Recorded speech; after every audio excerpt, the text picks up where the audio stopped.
On commence par le calcul de l'intégrale de la valeur absolue de x pour x variant entre -4 et 2. La difficulté ici est qu'on ne connaît pas de primitive de la fonction qui a x associée valeur absolue de x. On va donc utiliser la relation de Schall pour couper l'intégrale en deux au niveau de x égale 0. Ainsi, on obtient l'intégrale de -4 à 0 de la valeur absolue de x plus l'intégrale de 0 à 2 de la valeur absolue de x.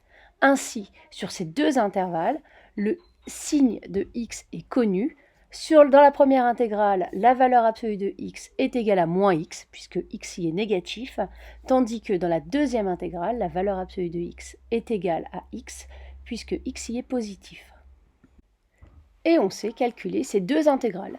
On sait primitiver à -x en -x au carré sur 2, on sait primitiver la fonction x en x au carré sur 2, et ensuite il ne s'agit que de simples calculs que je vous laisse faire. Il s'agit ici de primitiver la fonction qui a x associée x sur 1 plus x au carré. On reconnaît une forme du type u' sur u. Faut-il encore mettre en valeur le u'? Ici, u étant la fonction qui a x associé 1 plus x au carré, u' est 2x. C'est pour ça qu'en rouge, vous voyez apparaître une multiplication par 2 et une division par 2. Par linéarité ensuite, on sort le 1/2 de l'intégrale et il ne nous reste plus qu'à primitiver u' sur u. On sait que cette forme se primitive sous la forme ln de u. Je vous laisse terminer les calculs. En ce qui concerne j, l'intégrale de la fonction g n'est pas primitivable directement. C'est pour ça qu'on vous propose d'effectuer le calcul de i plus j. Et effectivement, lorsqu'on calcule i plus j et qu'on utilise la linéarité de l'intégrale, en regroupant les deux fonctions x sur 1 plus x au carré et x au cube sur 1 plus x au carré, on se rend compte, après factorisation, qu'il y a une grosse simplification qui s'opère. On arrive pour finir à l'intégrale de x entre 0 et 1, et celle-ci est facilement primitivable. On connaît donc la valeur de i plus j qui vaut 1/2, et comme i valait ln de 2 sur 2, on en conclut la valeur de j.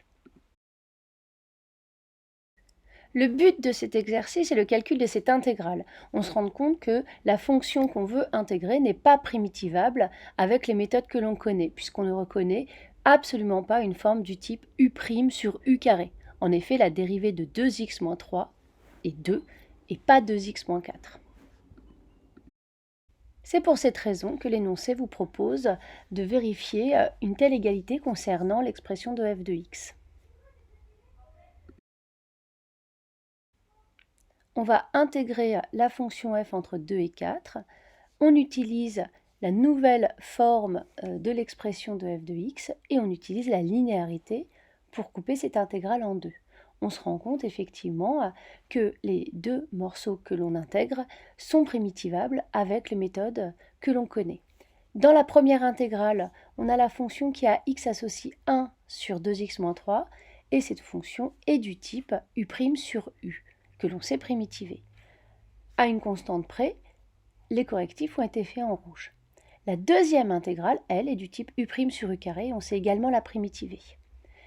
U' sur u se primitive en ln de u, et u' sur u carré se primitive en -1 sur u.